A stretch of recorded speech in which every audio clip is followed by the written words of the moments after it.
I used to do night security at a children's hospital that had been abandoned for almost 15 years.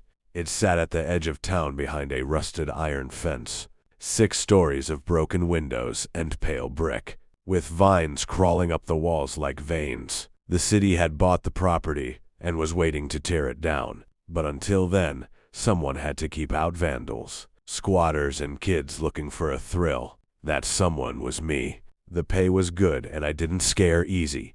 At least that's what I told people. My shift started at 10 p.m. and ended at 6 a.m. I had a flashlight, a radio that barely worked, and a list of rooms to check every hour. The basement morgue, the old operating wing, pediatrics on the 4th floor, the rooftop access door. The first few nights were fine, if creepy. I heard the usual building noises, pipes ticking, glass shifting, rainwater dripping somewhere inside the walls.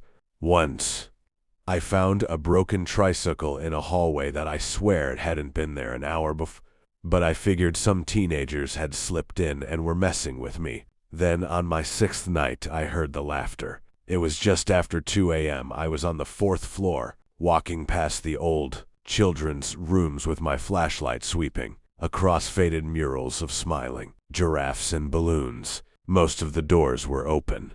Inside were rusted bed frames peeling paint, and toys left behind so long ago they looked fossilized.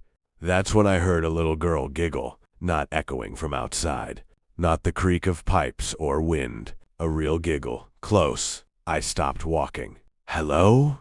I called, already knowing how stupid that sounded. No answer. Then I heard little footsteps running down the hall ahead of me. My flashlight shook in my hand. I told myself it was an animal, maybe a raccoon, maybe some kid who'd gotten in. I started moving faster, beams swinging over the walls, over the floor, over open doorways. At the end of the hall, I caught a glimpse of something small turning the corner. I ran after it. When I turned the corner, there was nothing there, just a nurse's station covered in dust and old paperwork. But sitting on the counter was a single red ball. It was bright, clean, new-looking.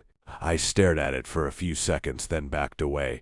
My radio crackled on my belt. At first it was only static. Then through the hiss I heard a voice. A child's voice. Very soft. "Can you help me?" I nearly dropped it. "Who is this?" I said. The radio crackled again. "I'm in room 402. The thing is, room 402 didn't exist.